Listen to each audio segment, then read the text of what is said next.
Bismillahirrahmanirrahim. Alhamdulillah. Wassalatu wassalam ala rasulillah. Bienvenue dans le 13e épisode de la série de podcasts consacrée aux histoires des prophètes et dans le 2e épisode dédié à l'histoire de Houd. Dans l'épisode précédent, on a présenté les principales caractéristiques du peuple des Ad. On a expliqué que les Ad étaient une ancienne tribu arabe appartenant à la catégorie des Arabes disparus. Ils sont d'ailleurs le premier peuple arabe mentionné dans le Coran. Les Ad vivaient dans le sud de la péninsule arabique. Ils étaient connus pour leur force exceptionnelle et pour leur construction monumentale bâtie sur des colonnes et souvent située sur des hauteurs ou des montagnes. Mais cette puissance et cette prospérité les avaient rendus orgueilleux et injustes. Ils ont été également le premier peuple à retomber dans le polythéisme après le déluge de Nuh en adorant des idoles. Allah subhanahu wa ta'ala leur a alors envoyé le prophète Houd alayhi salam qui est considéré comme le premier prophète arabe. Sa mission était claire, appeler son peuple à revenir vers le droit chemin, à adorer Allah seul et à abandonner l'adoration des idoles. Allah subhanahu wa ta'ala nous dit dans le Coran: Wa ila 'adin akhahum Huda qala ya qawmi i'budullaha ma lakum min ilahin ghayruhu afala tattaqun. Et au Ad, leur frère Houd a dit: Ô mon peuple, adorez Allah, pour vous pas d'autre divinité que lui, ne le craignez-vous donc pas? Houd alayhi salam s'adresse à son peuple avec douceur et proximité. Il leur dit: Ô mon peuple, c'est une manière de rappeler le lien qui les unit. Il fait partie d'eux. Ils partagent leur histoire et leur culture. Le message qu'il leur transmet est le même que celui de Nuh et de tous les prophètes. Adorez Allah subhanahu wa ta'ala seul et abandonnez toutes les fausses divinités. Puis il leur dit: ne le craignez-vous donc pas? C'est-à-dire, n'allez-vous pas craindre Allah en accomplissant ce qu'il ordonne et en vous éloignant de ce qu'il interdit, afin de vous préserver de sa colère et de son châtiment? C'est à la fois une invitation bienveillante, un rappel et un reproche subtil. Le Coran dit également leur frère Houd, comme il a dit avec Nuh. Cette expression souligne une fraternité de lignée et d'appartenance. Houd alayhi salam appartient à la même tribu qu'eux, et justement, c'est ce qui donne de la force à son message. Il connaît parfaitement leur langue, leur culture et leurs coutumes. Il sait parfaitement comment transmettre le message et il ne cherche qu'une seule chose, le bien de son peuple. Et Allah subhanahu wa ta'ala dit: Wa ila 'adin akhahum Huda qala ya qawmi i'budullaha ma lakum min ilahin ghayruhu in antum illa muftarun. Et nous avons envoyé au Ad leur frère Houd qui leur dit: Ô mon peuple, adorez Allah, vous n'avez point de divinité à part lui. Vous n'êtes que des forgeurs de mensonges. Le message de Houd est clair. Adorez Allah seul, car ces divinités que vous adorez ne sont que des inventions de votre part. En réalité, ils attribuent la divinité à des idoles qui ne peuvent ni apporter de bien ni repousser un mal. Houd ne tourne pas autour du problème. Il s'attaque directement à la racine de leur égarement, le polythéisme. Allah subhanahu wa ta'ala dit également: كذبت عاد المرسلين إذ قال لهم أخوهم هود ألا تتقون إني لكم رسول أمين فاتقوا الله وأطيعون. Les Ad traitèrent de menteurs les envoyés. Et quand Houd, leur frère, leur dit: ne craindrez-vous pas Allah? Je suis pour vous un messager digne de confiance. Craignez Allah donc et obéissez-moi. Le Coran dit que les Ad ont traité les envoyés de menteurs, au pluriel. Pourtant, ce peuple n'a reçu qu'un seul prophète, Houd alayhi salam. La sagesse derrière cette expression est profonde. Rejeter un seul prophète revient à rejeter tous les prophètes, parce que leur message est le même. C'est pour cela qu'en islam, nier la prophétie d'un seul prophète revient à nier l'ensemble de la prophétie. Houd alayhi salam rappelle ensuite deux choses essentielles à son peuple. D'abord, il les appelle à craindre Allah. Ensuite, il leur dit: je suis pour vous un messager digne de confiance. Autrement dit, vous me connaissez, vous savez que je ne mens pas. Alors comment pourrais-je mentir au sujet d'Allah? Je ne fais que vous transmettre fidèlement le message de mon Seigneur. Et la conclusion est simple. Craignez Allah et obéissez-moi, afin que je vous guide vers la réussite dans ce monde et dans l'au-delà. Et Hud a dit, Ya qawmi la as'alukum alayhi ajra, in ajriya illa ala alladhi fatarani, afala ta'qilun. Ô mon peuple, je ne vous demande pas de salaire pour cela. Mon salaire n'incombe qu'à celui qui m'a créé. Ne raisonnez-vous donc pas? Hud alayhi salam leur explique qu'il ne cherche aucun intérêt matériel dans sa mission. Il ne demande ni richesse, ni statut, ni avantage, comme Nuh alayhi salam. Sa récompense, il ne l'attend que d'Allah, celui qui l'a créé. Par ses paroles, il montre que son appel est totalement désintéressé. Son objectif n'est pas de plaire aux gens, ni de servir un intérêt personnel, mais de satisfaire Allah et de transmettre fidèlement son message. Puis il les interpelle. Ne raisonnez-vous donc pas? Donc comment pourriez-vous refuser de suivre quelqu'un qui vous appelle à la réussite dans ce monde et dans l'au-delà sans rien attendre de vous en retour? Hud a également dit وَيَا قَوْمِ اسْتَغْفِرُوا رَبَّكُمْ ثُمَّ تُوبُوا إِلَيْهِ يُرْسِلِ السَّمَاءَ عَلَيْكُمْ مِدْرَارًا وَيَزِدْكُمْ قُوَّةً إِلَى قُوَّتِكُمْ وَلَا تَتَوَلَّوْا مُجْرِمِينَ. Ô mon peuple, implorez le pardon de votre Seigneur et repentez-vous à lui, pour qu'il envoie sur vous du ciel des pluies abondantes et qu'il ajoute force à votre force. Et ne vous détournez pas de lui en devenant coupable. Hud alayhi salam les a appelés à demander pardon à Allah, puis à se repentir sincèrement, c'est-à-dire abandonner les péchés, regretter ce qui a été fait et prendre la résolution de ne plus y revenir. S'ils le font avec sincérité, Allah subhanahu wa ta'ala leur promet de grandes bénédictions.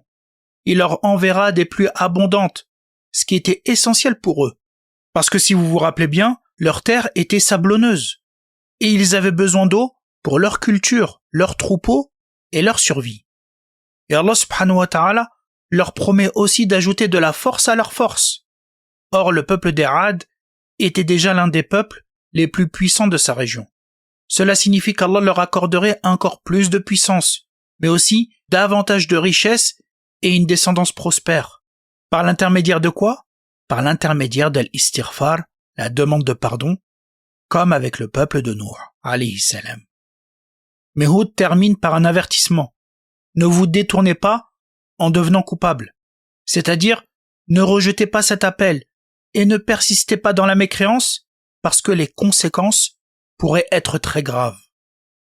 Hud alayhi salam a également utilisé la méthode de l'avertissement dans son appel. Allah subhanahu wa ta'ala dit اذكر أخا عاد إذ أنذر قومه بالأحقاف وقد خلت النذر من بين يديه ومن خلفه ألا تعبدوا إلا الله إني أخاف عليكم عذاب يوم عظيم. Et rappelle-toi, le frère d'Ad, Hud, quand il a averti son peuple à El-Ahqaf, alors qu'avant lui et après lui, des avertisseurs sont passés, en disant « N'adorez qu'Allah, je crains pour vous le châtiment d'un jour terrible. » Hud alayhi salam les a donc clairement mis en garde. N'adorez qu'Allah parce que je crains pour vous le châtiment d'un jour immense. Il leur rappelle ainsi le jour de la résurrection, le jour où ni les richesses ni les enfants ne seront d'aucune utilité, sauf pour celui qui viendra devant Allah avec un cœur pur. Il les a donc appelés à réfléchir aux conséquences de leurs actes. Mais Hud ne s'est pas contenté d'avertir. Il a combiné aussi l'encouragement et l'avertissement. Allah subhanahu wa ta'ala rapporte que Hud a dit وَاتَّقُوا الَّذِي أَمَدَّكُمْ بِمَا تَعْلَمُونَ أَمَدَّكُمْ بِأَنْعَامٍ وَبَنِينَ وَجَنَّاتٍ وَعُيُونٍ إِنِّي أَخَافُ عَلَيْكُمْ عَذَابَ يَوْمٍ عَظِيمٍ. Craignez celui qui vous a pourvu de toutes les bonnes choses que vous connaissez, qui vous a pourvu de bestiaux et d'enfants, de jardins et de sources. Je crains pour vous le châtiment d'un jour terrible. Hud alayhi salam leur a d'abord rappelé les bienfaits qu'Allah leur a accordés. Le bétail, une descendance nombreuse, des jardins, des sources. Ça signifie reconnaissez ces bienfaits, soyez reconnaissants envers celui qui vous les a donnés. Mais en même temps, il les a mis en garde contre la mécréance et l'ingratitude, et contre les conséquences terribles qu'elles entraîneront le jour des comptes.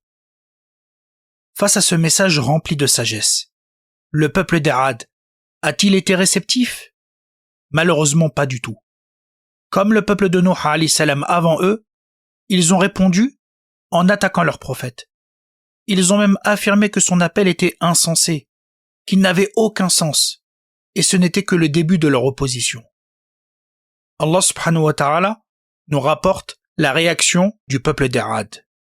قال الملأ الذين كفروا من قومه إنا لنراك في سفاهة وإنا لنظنك من الكاذبين. Les notables de son peuple, qui ne croyaient pas, dirent: certes nous te voyons en pleine sottise, et nous pensons que tu es du nombre des menteurs. Subhanallah. Comme dans l'histoire de Nuh, les premiers à s'opposer au message du prophète, ce sont les notables, ce que le Coran appelle al-mala, les riches, les influents, ceux qui occupent une place dominante dans la société. Ce sont eux qui influencent les masses. Ce sont eux qui remplissent les cœurs des gens d'admiration et de respect. Ils ont dit à Hud: ton appel n'a aucun sens. Tu veux nous faire abandonner les idoles de nos ancêtres pour n'adorer qu'Allah. Et pour eux, cela ne peut être qu'une chose, un mensonge. Encore une fois, on observe une inversion totale des valeurs. Ce qui est faux est considéré comme la vérité, et celui qui appelle à la vérité est traité d'idiot et de menteur. Mais ils vont encore plus loin dans leurs accusations. Allah subhanahu wa ta'ala rapporte qu'ils ont dit: In naqulu illa ataraka ba'du alihatina bisu. Nous dirons plutôt qu'une de nos divinités t'a affligé d'un mal. Selon eux, Hud alayhi salam serait devenu fou. Il aurait subi un sort de la part des idoles parce qu'il aurait critiqué leurs idoles, et que certaines d'entre elles l'auraient puni. Ils disent même certaines de nos divinités, certaines de nos idoles, et non toutes. C'est comme une forme de menace. Si toutes les divinités se mettaient contre lui, ce serait encore pire. Cela montre le niveau d'ignorance et d'audace de ce peuple. Face à cette accusation, Hud alayhi salam a répondu avec calme et sagesse. Allah subhanahu wa ta'ala rapporte ses propos. قال يا قوم ليس بي سفاهة ولكني رسول من رب العالمين أبلغكم رسالات ربي وأنا لكم ناصح أمين. Il dit: ô mon peuple, il n'y a pas de sottise en moi, mais je suis un messager de la part du Seigneur de l'univers. Je vous communique les messages de mon Seigneur, et je suis pour vous un conseiller digne de confiance. Il a commencé par les interpeller avec douceur en disant: ô mon peuple, malgré les accusations et les insultes, comme pour Nuh, il ne répond pas par l'insulte. Il se contente de nier ce qu'ils prétendent. Il n'y a en lui ni sottise ni égarement. Puis il leur a rappelé la réalité. Il est un messager envoyé par Allah, chargé de transmettre fidèlement la révélation qu'il a reçue. Et il insiste sur un point essentiel. Il ne cherche qu'une chose, leur bien. Son rôle est de les conseiller avec sincérité et loyauté, comme quelqu'un qui veut réellement sauver son peuple. Mais les notables du peuple d'Ad vont continuer leurs accusations. Comme l'avait fait le peuple de Nuh avant eux, ils ont dit: ce n'est qu'un homme comme vous. Allah subhanahu wa ta'ala rapporte leurs propos. وقال الملأ من قومه الذين كفروا وكذبوا بلقاء الآخرة وأترفناهم في الحياة الدنيا ما هذا إلا بشر مثلكم يأكل مما تأكلون منه ويشرب مما تشربون.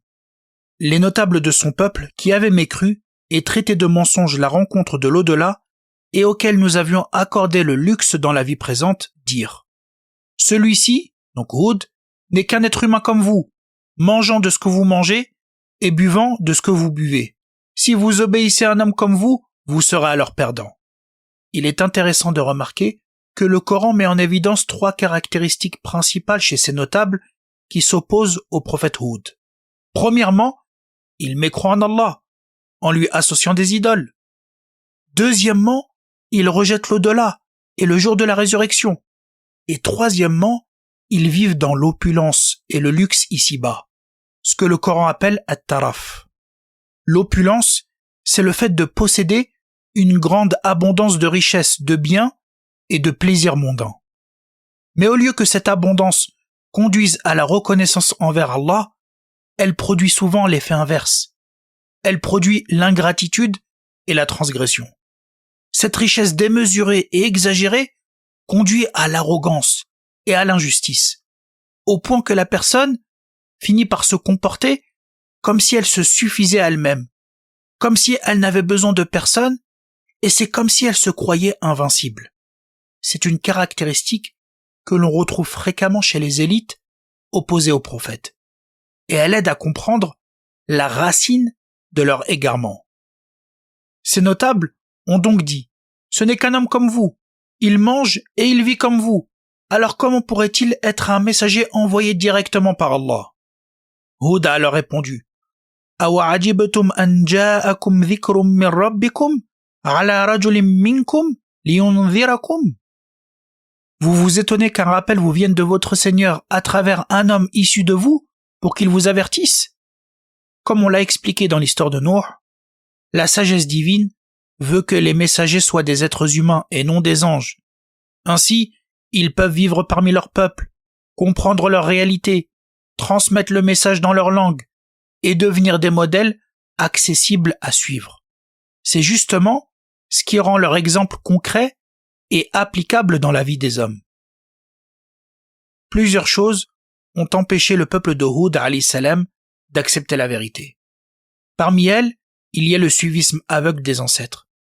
Le fait de suivre ce que faisaient les générations précédentes, sans preuve, sans réflexion et sans esprit critique. Que cela soit vrai ou faux. Le Coran rapporte leurs propos. قالوا أجئتنا لنعبد الله وحده ونذر ما كان يعبد آباؤنا. Ils dirent, es-tu venu à nous pour que nous adorions Allah seul et que nous délaissions ce que nos ancêtres adoraient? Ils ont répondu à Hud alayhi salam sur un ton mêlé d'étonnement et de moquerie. Es-tu venu nous demander d'abandonner les divinités de nos ancêtres pour n'adorer qu'Allah? Pour eux, c'était impensable. Le simple fait de remettre en question les traditions héritées des générations précédentes leur paraissait inacceptable. Et ils vont même aller plus loin en disant قالوا سواء علينا أوعظت أم لم تكن من الواعظين إن هذا إلا خلق الأولين. Ils dirent que tu nous exhortes ou pas, cela nous est parfaitement égal. Ce ne sont là que les habitudes des anciens. Autrement dit, tes sermons et tes avertissements n'ont aucun effet sur nous. Que tu nous conseilles ou non, nous ne changerons pas. Notre manière de faire et de vivre est simplement la tradition des anciens. Parmi ces obstacles au suivi de la vérité, la négation de la résurrection. Allah subhanahu wa ta'ala nous rapporte leurs propos. أَيَعِدُكُمْ أَنَّكُمْ إِذَا مِتُّمْ وَكُنْتُمْ تُرَابًا وَعِظَامًا أَنَّكُمْ مُخْرَجُونَ هَيْهَاتَ هَيْهَاتَ لِمَا تُوعَدُونَ إِنْ هِيَ إِلَّا حَيَاتُنَا الدُّنْيَا نَمُوتُ وَنَحْيَا وَمَا نَحْنُ بِمَبْعُوثِينَ. Vous promet-il, quand vous serez morts et devenus poussière et ossements, qu'ensuite vous sortirez de vos tombes pour rendre des comptes? Loin, loin, ce qu'on vous promet. Ce n'est là que notre vie présente.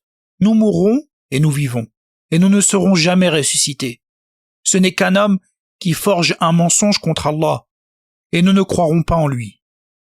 Pour le peuple de Hud alayhi salam, il était inconcevable que l'être humain puisse être ressuscité après être devenu poussière et ossements. Ils sous-estimaient la toute-puissance d'Allah, et ils se moquaient même de cette idée en disant que c'était quelque chose de totalement impossible.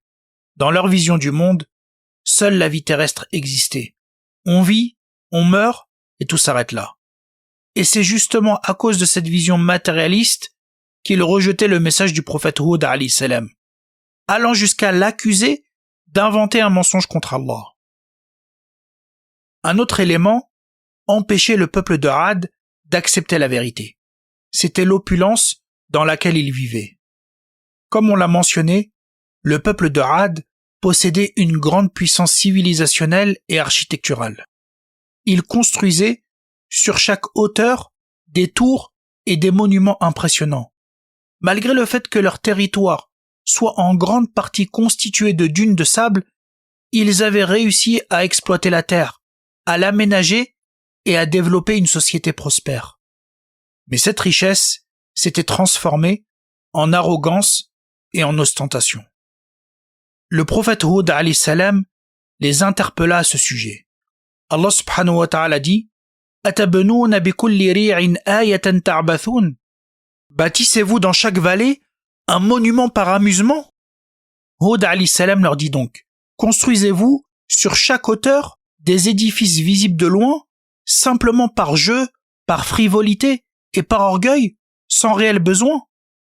Il est important de comprendre que le prophète Hud alayhi salam ne leur reprochait pas de construire ou de rechercher l'aisance dans la vie.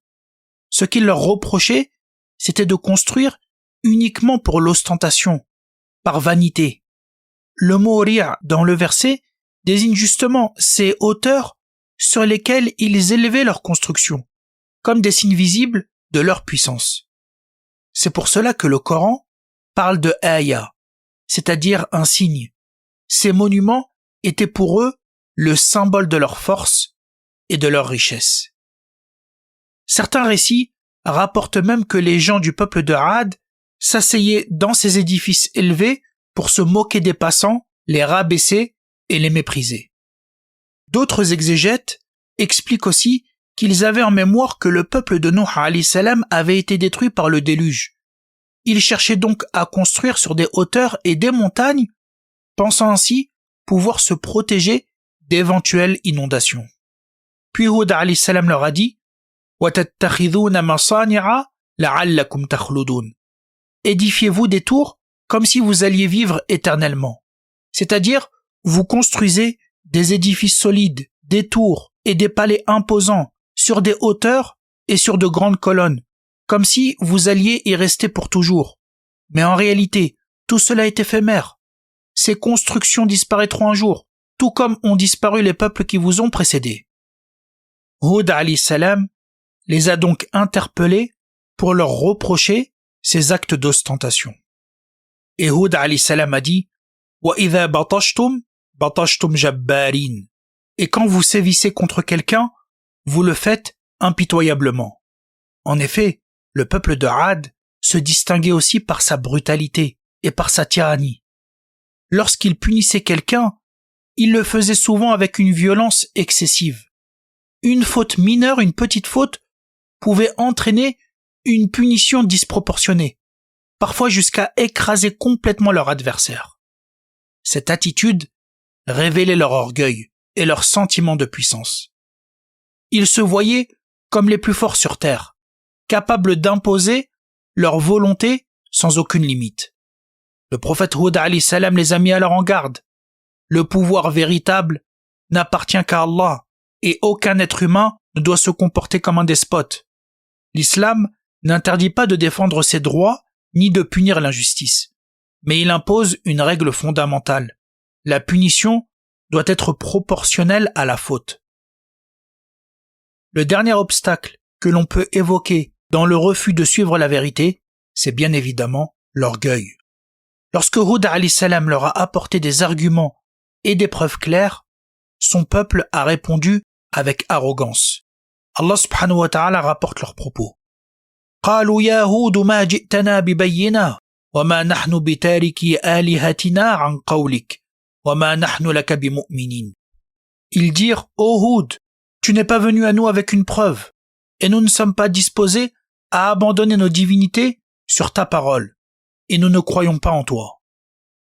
Donc ils affirmaient, tu ne nous as apporté aucune preuve suffisante pour nous convaincre. Nous n'allons pas abandonner les divinités de nos ancêtres simplement à cause de ta parole.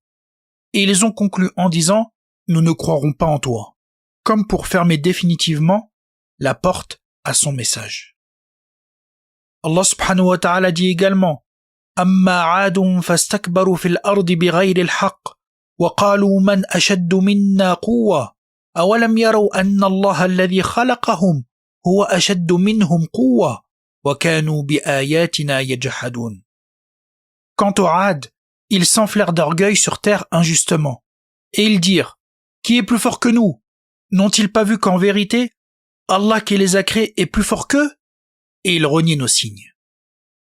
En plus de leur mécréance, et de leur rejet des signes d'Allah, ils vivaient dans une arrogance extrême. Ils se comportaient comme les plus puissants sur terre, imposant leur domination et opprimant ceux qui les entouraient. Et dans cette arrogance, ils clamaient cette phrase « Qui est plus fort que nous ?» Allah leur a répondu par une vérité simple et fondamentale. Ne se rendent-ils pas compte que celui qui les a créés est infiniment plus puissant qu'eux? Celui qui les a créés à partir de rien est capable de les anéantir en un instant. C'est pour cela que Hud alayhi salam leur rappelait constamment les bienfaits d'Allah, afin qu'ils se repentent et cessent leurs injustices. Il leur disait اذكروا إذ جعلكم خلفاء من بعد قوم نوح وزادكم في الخلق بسطا فاذكروا آلاء الله لعلكم تفلحون. Rappelez-vous lorsqu'il vous a fait successeur après le peuple de Nuh et qu'il vous a accordé une grande puissance physique. Rappelez-vous donc des bienfaits d'Allah afin que vous réussissiez. Hud alayhi salam leur a donc rappelé une réalité essentielle. Allah vous a établi sur la terre après la destruction du peuple de Nuh, un peuple qui a été anéanti pour avoir renié son prophète. Ne répétez donc pas l'erreur de ceux qui vous ont précédés, sinon le même châtiment pourrait vous attendre.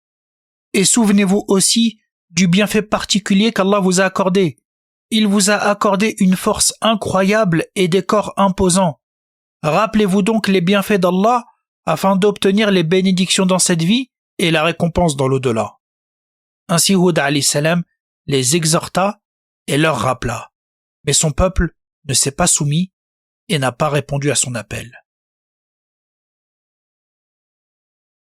Je voudrais évoquer ici 4 enseignements.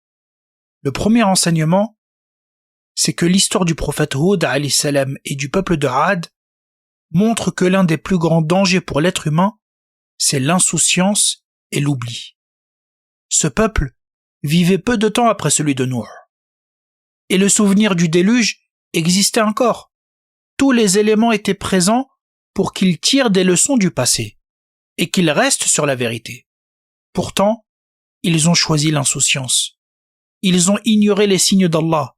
Ils ont négligé les avertissements de Hud alayhi salam et ils n'ont pas réfléchi aux conséquences de leurs actes. Cette attitude correspond à ce qu'Allah subhanahu wa ta'ala décrit dans le Coran. Allah subhanahu wa ta'ala nous dit وَلَقَدْ ذَرَأْنَا لِجَهَنَّمَ كَثِيرًا مِنَ الْجِنِّ وَالْإِنسِ لَهُمْ قُلُوبٌ لَا يَفْقَهُونَ بِهَا وَلَهُمْ أَعْيُنٌ لَا يُبْصِرُونَ بِهَا وَلَهُمْ آذَانٌ لَا يَسْمَعُونَ بِهَا أُولَئِكَ كَالْأَنْعَامِ بَلْ هُمْ أَضَلُّ أُولَئِكَ هُمُ الْغَافِلُونَ. Nous avons destiné beaucoup de djinns et d'hommes pour l'enfer. Ils ont des cœurs, mais ils ne comprennent pas. Ils ont des yeux, mais ne voient pas. Ils ont des oreilles, mais n'entendent pas. Ceux-là sont comme les bestiaux, même plus égarés encore. Tels sont les insouciants. Ainsi, le croyant doit se méfier de la rafla, de l'insouciance, c'est-à-dire oublier les bienfaits d'Allah, oublier les leçons de l'histoire et vivre sans méditer les signes qu'Allah subhanahu wa ta'ala lui envoie. D'ailleurs, certains linguistes ont dit que le mot insan, qui veut dire être humain, eh bien ce mot il est tiré du terme nisyan, qui veut dire oubli, parce que l'homme est naturellement enclin à oublier. La protection contre cet oubli réside dans le rappel d'Allah, dans la réflexion sur le Coran et dans la méditation des événements du passé. Le deuxième enseignement, c'est le danger de l'opulence. Comme on l'a dit, l'opulence correspond à l'abondance de richesses, à l'abondance de bienfaits matériels, qui peut conduire l'être humain à l'ingratitude, à la transgression. Les Ad vivaient dans une grande prospérité et une puissance remarquable. Cette richesse les a poussés à la démesure. Ils construisaient des édifices partout, même sans nécessité, simplement pour montrer leur puissance et leur grandeur. Mais cette abondance ne les a pas rendus plus reconnaissants, ni plus humbles. Au contraire, elle a nourri leur orgueil et leur sentiment de supériorité, jusqu'à ce qu'ils disent qui est plus fort que nous. L'histoire montre souvent que l'être humain se tourne vers Allah et fait preuve d'humilité lorsqu'il est éprouvé par la difficulté.